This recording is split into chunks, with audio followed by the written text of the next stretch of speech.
My boyfriend cheated on me with my best friend 15 years ago, and she got pregnant. My family found out about it but hid the truth. I left home and cut off all contact with them. Now my mom wants me to reconcile with them. Years ago, my best friend, who was 18 at the time, got pregnant by my boyfriend, who was 20, and whom I had been dating for 3 years. My family knew about it but didn't tell me anything, so I left home. Now, 15 years later, we are talking again, and my mom, who is 59, insists that I mend my relationship with my ex-boyfriend and ex-friend. I'm 33 now. This story began 15 years ago, and it greatly impacted my life. When I was 18 and in my final year of high school, I truly believed my life was going in the right direction. I lived with my parents and my 4 siblings, aged 23, 22, 20, and 14, and I spent most of my time either with my best friend Ashley, 18, or with my boyfriend Kyle, 20, whom I had been dating for 3 years.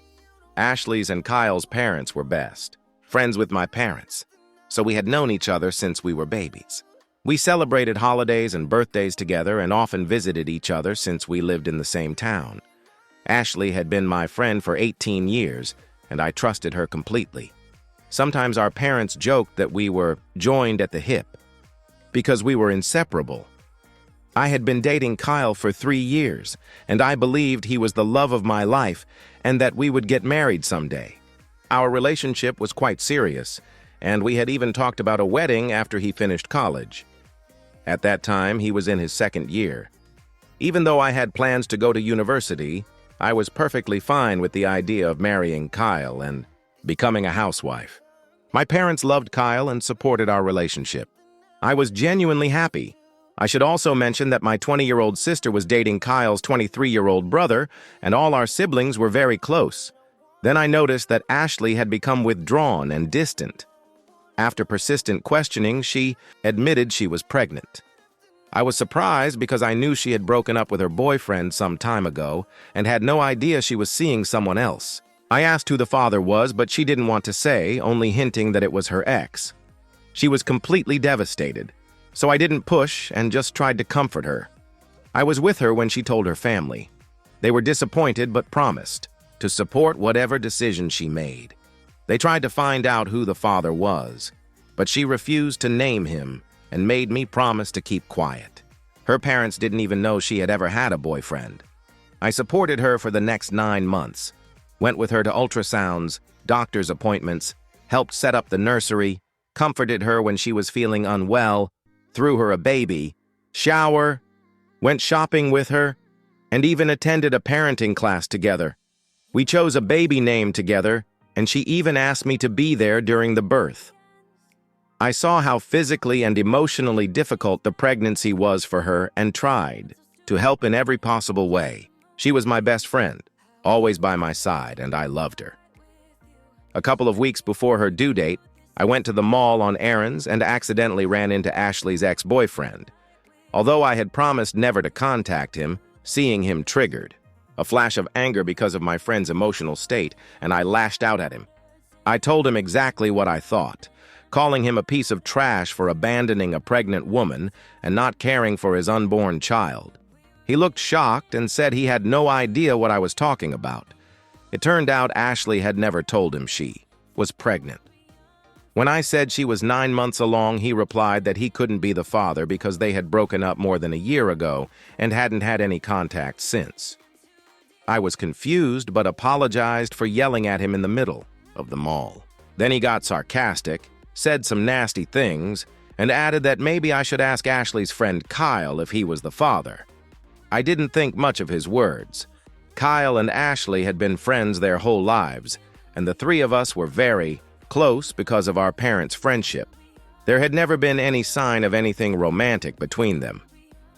That same evening, my 14-year-old sister and I were getting ready for a movie night at home. I started venting about my conversation with Ashley's ex and what he had said. My sister, usually very straightforward, suddenly went quiet and didn't react. After a while, she said she needed to use the bathroom and left. I went to the kitchen for a snack and overheard my sister confronting my mom. This moment is blurry in my memory because I was overwhelmed with emotions. My sister told my mom I had run into Ashley's ex, repeated what he'd said, and announced she no longer wanted to keep the truth from me. That Kyle was the father of Ashley's baby. I was stunned. Completely stunned. I froze, then stumbled into the kitchen and demanded an explanation. My mom and sister went pale when they saw me. My sister burst into tears. She began explaining, and later I learned more details from others.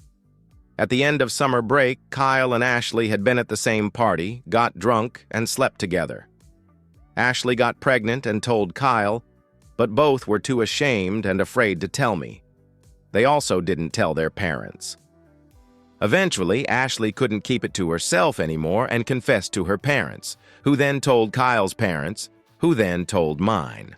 This happened when Ashley was in her first trimester. By the start of her second trimester, all our siblings, as well as Kyle's and Ashley's siblings, knew. Everyone except me. I can't put into words how I felt.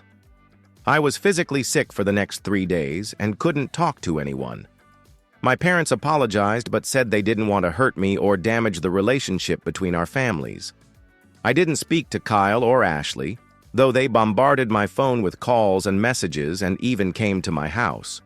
I refused to see them.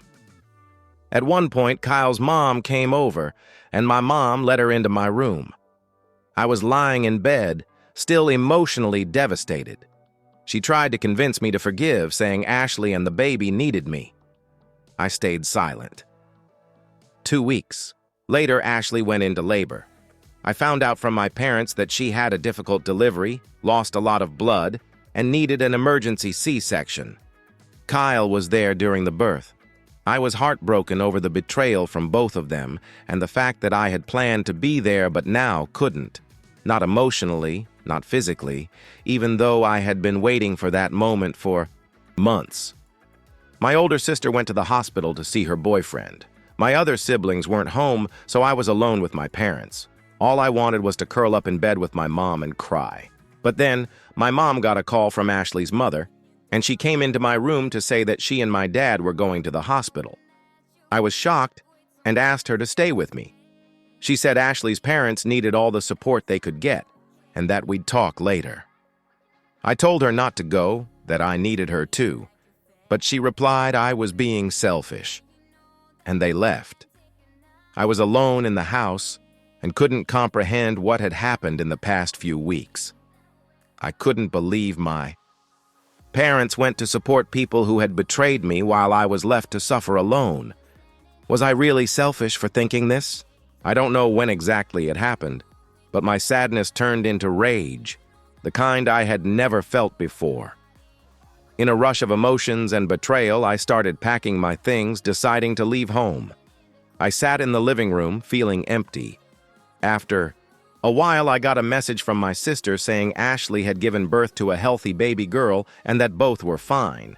She attached a picture of the newborn and wrote that they had named her Sarah, the name Ashley and I had chosen together, months earlier. A little while later, she sent a second message. My parents, together with her parents, Ashley and Kyle, were going to a bar to celebrate the birth of the baby. I don't remember much of what happened next. I think I was just completely overwhelmed. And my memory of that time is very hazy. I left. I got on a train and left. For a while, I lived in a hostel in Phoenix, got a job in a store, and planned to finish school there. My parents, siblings, Kyle, and Ashley tried to contact me. My mom left me panicked voice messages demanding I come back. They even filed a missing person report, but since I was 18, it apparently didn't lead to anything. Shortly after that, I met Dean, 21 years old. He also lived in Phoenix and had a complicated relationship with his family. We quickly connected and became friends.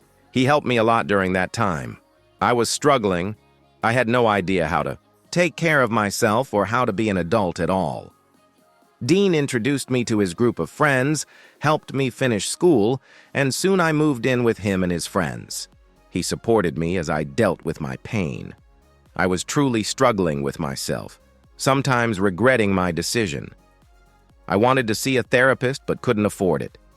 He was there for me in everything, and I don't think I would have lasted long without him. A year later, we started dating. He inherited money from his grandfather and decided to move to a big city on the other side of the country. Although we hadn't been together that long, he asked me to go with him. I was a bit hesitant because we both carried a lot of emotional baggage and I still felt insecure about my life situation, but in the end I agreed. We moved, found jobs, and tried to survive. Shortly after my 21st birthday, we decided to get married. It was a spontaneous, crazy decision, but we did it. I enrolled in university and Dean helped pay for my studies. He started his own business, which began bringing in income, and we started living more comfortably. I studied at university and worked part-time to contribute. We had our ups and downs, but we made it. After graduating, I started working in his company, and together we gradually grew it. Looking back, I realize that when I married Dean, I wasn't in love with him. I loved him, but I wasn't in love. But he was always there for me, unconditionally and without reservation. And now, I don't think I could love him more. He is the love of my life. We've been married for 12 years and have a 2-year-old son and a 6-month-old baby. Sometimes I regretted leaving my family, but I simply couldn't go back. It was too painful. I felt like my parents chose Ashley and Kyle over me. At 25, I went to therapy to work through my emotions. Last year, I received a letter from a 14-year-old girl named Evelyn. She explained that she was my niece, the daughter of my older sister and Kyle's brother. She knew about me and wanted to meet. Although I hesitated about replying, we started corresponding. I should note that she didn't know what happened 15 years ago, so our conversations were quite harmless. We talked about her school, her hobbies, and she told me about my family. I learned that I have 10 nieces and nephews. I also found out that Kyle married Ashley 4 years after I left, and besides Sarah, they had 2 more sons. My parents continued to be friends with Kyle and Ashley's families, and to me, it seemed like my family went on with their normal life despite my absence.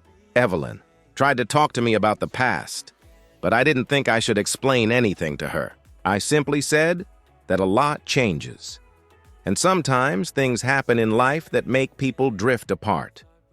We continued to exchange messages from time to time for almost a year. In her letter this January, Evelyn wrote about how the pandemic had deeply affected their whole family, how my parents struggled to keep their home, and both my brothers lost their jobs and couldn't pay their bills. I was surprised at how aware she was of these problems, considering she was only 14, but the financial struggles were also causing tension in her own family. I felt guilt and regret. I had also recently given birth, which made me more emotional. I talked to my husband, and he was very supportive, saying he'd be there for me no matter what I decided. We are financially stable. The pandemic didn't affect us much. We're not rich, but we live comfortably. After learning more details and discussing everything with Dean, we decided to help my parents with their house. A week ago, my husband and I flew to my home state. I saw my family for the first time in 15 years. I had so many emotions: regret, pain from the past, feelings of betrayal. I think my parents felt relief to see me. It was a very strange day. We talked for a long time and agreed to try to build some kind of normal relationship. So much time has passed, and I feel very awkward around them. Sometimes they feel like strangers to me. Dean and I stayed there for a week, kept in touch, and I truly believed we were moving toward building a friendly relationship. But then my mom started insisting that I sit down and talk with Kyle and Ashley.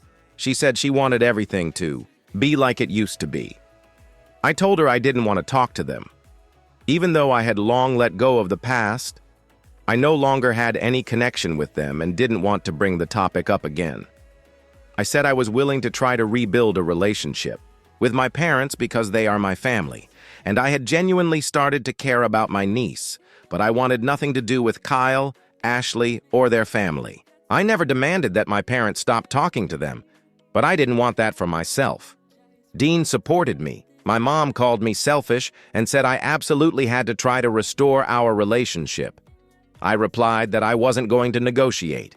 It was now up to her whether she wanted to have a relationship with me or not. She said okay.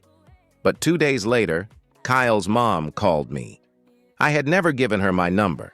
She demanded, literally demanded, that I talk to Kyle and Ashley because my return had created tension in their family.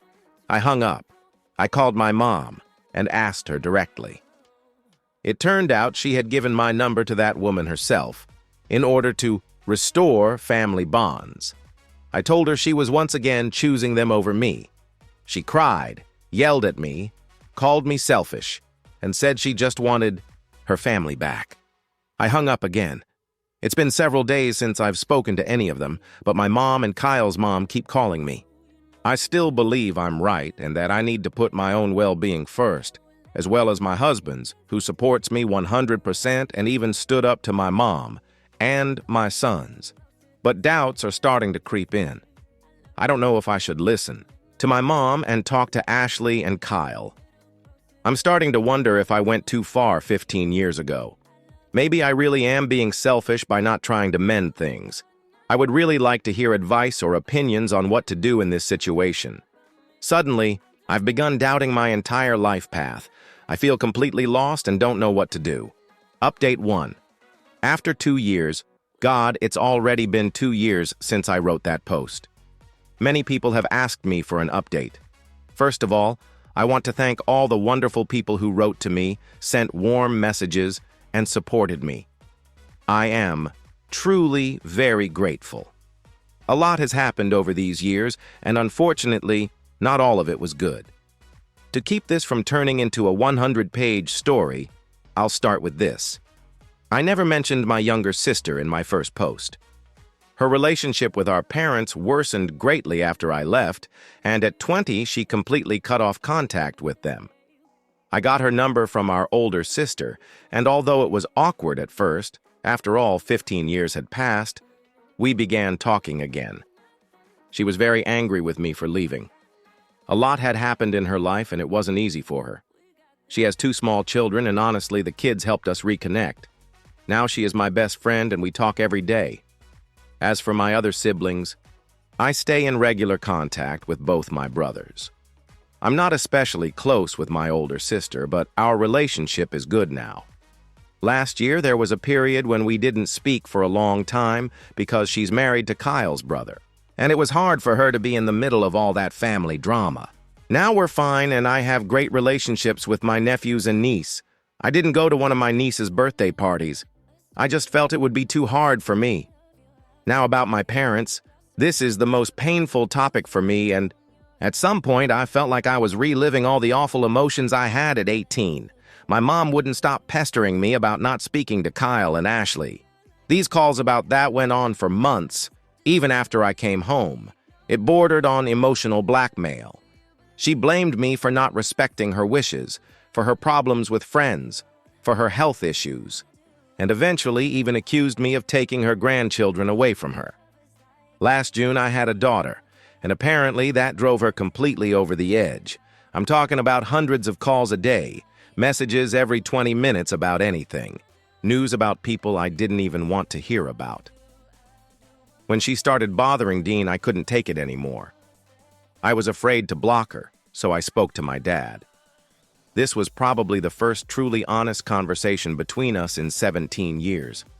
I was emotionally drained, exhausted from caring for 3 kids, and just at my breaking point. I probably poured out all my feelings to him. I don't know what happened between them after that. He didn't say much, but her calls gradually stopped. Something definitely happened, because in August my father filed for divorce. Now I keep regular contact with him, although I don't think our relationship will ever be the same. My mom is in complete despair. In August, her calls became frantic, and not just to me. I changed my number, and since February, she hasn't been able to reach me. One of my brothers told me she's been struggling with anxiety and depression, and she's lost many friends. I don't know if she's still in touch with Kyle's and Ashley's families. I no longer want anything to do with her, and I don't want her around my children. The things she's said about me, about my husband, whom she barely knows, after 15 years of being absent from my life, it's insane. Yes, I'm sorry I no longer have a mother, but trying to salvage even fragments of a relationship seems like a waste of energy and just torture. As for Kyle and Ashley, I got a few calls from Kyle's mother. As I mentioned in my first post, I blocked her and no one else called me. I have no idea what they're doing or where they are now. We haven't spoken. The only thing that happened was in August, when everything went to hell. My brother-in-law, Kyle's brother, gave me a letter supposedly written by Ashley. I never opened it and don't know if I want to.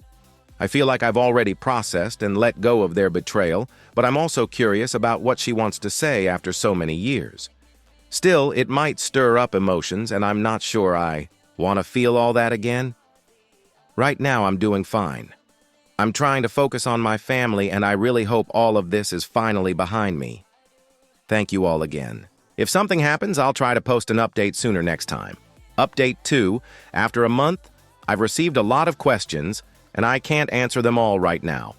I plan to update again later, but for now, I'll address the most common ones. I still haven't read Ashley's letter. After the last update, I started therapy again, and Dean and I decided it would be best to give the letter to my therapist and let him decide when or if I'm ready to read it. I haven't spoken to my mom since the last update. I received messages from her on Facebook and from Ashley's mom too, but for the first time I didn't even open them. Now I've deleted Facebook. Neither Kyle nor Ashley has tried to contact me through social media.